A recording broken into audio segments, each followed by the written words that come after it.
যার কাছে আপনার মর্যাদার নিরাপত্তা থাকবে, সম্মানের নিশ্চয়তা থাকবে, তাকে ভোট দিন। একটু একটা দায়িত্ব থাকলে একটু বেশি সুবিধা হয়, মানুষকে অনেক বেশি শেল্টার দেওয়া যায়, অনেক বেশি কোঅপারেশন করা যায়। সেই জন্যই চেষ্টা করছি। আমার নিজের কোনো বাহাদুরি করার জন্যে কিংবা মহিমা তৈরি করার জন্যে আমি এই পদবি চাচ্ছি না।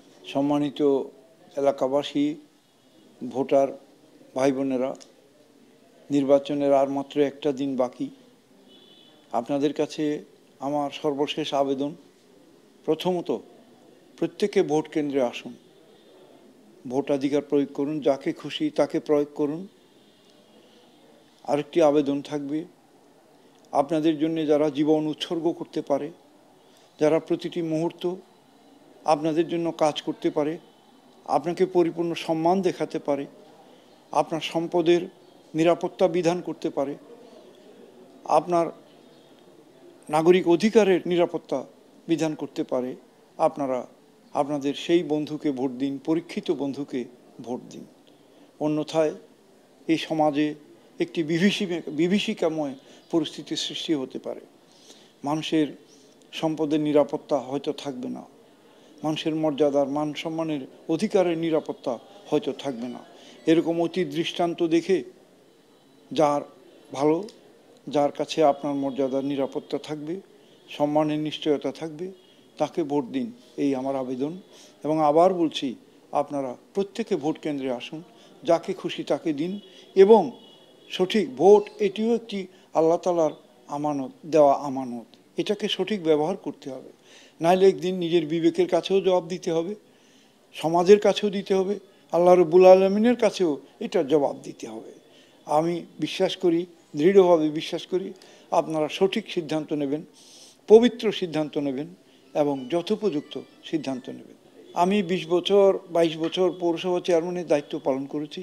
আসলে শুধু সেটা নয়, আমি ছাত্র জীবন থেকেই, যখন আমি কলেজ সংসদে এসেছি, মোটামুটি একটি নেতৃত্বের পরিধির মধ্যে এসেছি, কলেজ সংসদে জিএস হয়েছি, যখন প্রশাসনের সঙ্গে আমাদের ওঠা বসা কথাবার্তা যে বয়স থেকে শুরু হয়, সেদিন থেকেই আমি মানুষের জন্য কাজ করার চেষ্টা করছি। আমি একসময় 73-74 সালে এই সরকার এই আপনার নিয়ন্ত্রিত মূল্যে শিশু খাদ্য টিন বিতরণ করতো, ন্যায্য মূল্যে। তখন একজন গরিব মানুষ দেখছে যে সে লাইনে দাঁড়াতে পারছে না, আমি নিজে তার হয়ে লাইনে দাঁড়িয়ে শিশু খাদ্য নিয়ে এই চাউল বাজারে, আমার সঙ্গে খালেক ছিল তখন, খালেক ও ছোট টেকপাড়ার খালেক, আমরা ছাত্র জীবন থেকেই মানুষের সেবা করে আসছি। অনেক জীবনে অনেক ঘটনা আছে। নির্বাচিত হয়ে 22 বছর যদ্দূর পারি করেছি। এমনকি ধরুন আমার নির্বাচিত হওয়ার পরও আমাকে ষড়যন্ত্র করে কারাগারে নেওয়া হয়, আমার নির্বাচিত মেয়াদ থেকে 4টি বছর কেড়ে নেওয়া হয়। এরপর আমি ফিরে আসি। গত 20-22টি বছর কোনো প্রশাসনিক পদবি ছাড়াও আমি মানুষকে যদ্দূর পারি সেবা করেছি, যতটুকু পারি। এই বছরেও মানুষকে আমি যতটুকু পারি সহায়তা করেছি, হাসি মুখে মানুষের পাশে থেকেছি, আপনারাও দেখেছেন।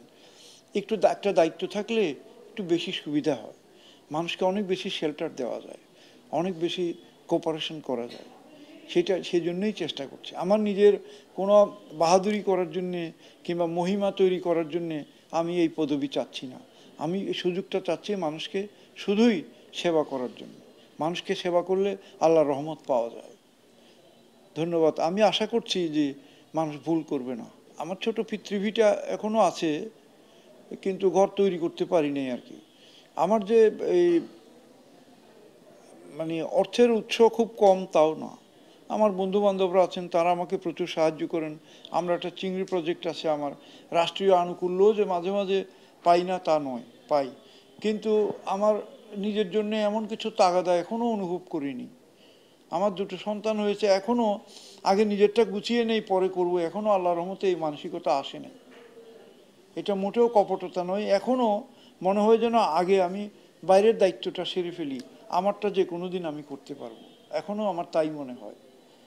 যেমন আমার বাড়ির কথা, হ্যাঁ ভাড়া বাড়িতে থাকি, আমাকে হাসান ভাই বলেছেন যে তুমি এসো একবার, কিছু কাজকর্ম আছে এখানে, তুমি এসো, তুমি একটা বাড়ি করে নিতে পারবে, এরকম ব্যবস্থা আমি করে দিতে পারি। হাসান ভাই আমাকে নিজের মুখে বলেছেন, ওনার গাড়িতে, চলন্ত গাড়িতে বসে, তথ্য মন্ত্রী ছিলেন তখন, না তখন তুমি তথ্যমন্ত্রীতে ছিল, তথ্য মন্ত্রণালয় ছিল। তা আমার শুভাকাঙ্ক্ষী আছেন আরও অনেক, তারা আমাকে চালিয়ে নিয়ে যান। এই জন্যেই আমি নিজেও আল্লাহর রহমতে খুব পরিচ্ছন্নভাবে চলতে পারি, কোনো নোংরা কাজে জড়াতে হয় না, প্লাস মানুষকেও কিছু সাহায্য করতে পারি। যেমন ধরেন টঙ্গী রাজমতুল্লাহ, ও আমাকে এখনও সাহায্য করে। সে এখন গাজীপুর আপনার উন্নয়ন কর্তৃপক্ষের চেয়ারম্যান, আইভি, নারায়ণগঞ্জের আইভি মেয়র, সে আমাকে প্রচুর সহায়তা করে, এখনও করে। তারপরে রমজান আলী, মানিকগঞ্জের চেয়ারম্যান, যিনি সভাপতি, এরকম আরও অনেকে আছেন। এমনকি অফিসারদের মধ্যেও আমার খোঁজখবর রাখেন অনেকে, যারা এখান থেকে কাজ টাজ করে গেছেন। জানেন যে আমি মোটামুটি মানুষের জন্য চেষ্টা করি। অফিসাররাও অনেকে আমার খোঁজখবর রাখেন। হ্যাঁ, ওসি রৌনকও ফোন করছেন, অনেকেই করে থাকেন। আমার যারা শুভাকাঙ্ক্ষী আছেন তাদের প্রচুর মানে উৎস আছে, তারা আমাকে সাহায্য করেন, বন্ধুবান্ধবরা সাহায্য করেন। আমি সরকারি কিছু সম্মানী ভাতা পাই, আমার একটা চিংড়ি প্রজেক্ট আছে। আমি আমার জীবনযাপন নিয়ে অনেক বেশি সন্তুষ্ট আল্লাহ রব্বুল আলমিনের কাছে, অনেক বেশি শুকরিয়া জ্ঞাপন করি। আমার দুটো ছেলে, বড় ছেলে 3 বছর পরে ইনশাল্লাহ বেরিয়ে যাবে, সে একটা চাকরি করবে, জুডিশিয়াল সার্ভিসে যাওয়ার চেষ্টা করবো, অথবা হাইকোর্টের প্র্যাকটিস করবে ইনশাল্লাহ। আমাদের চলে যাবে, আমাদের বড় কিছু দরকার নাই। আল্লাহর কাছে অনেক শুকরিয়া, আপনাদেরকেও ধন্যবাদ। আসুন আমরা একটা ভালো কিছুর জন্য অপেক্ষা করি।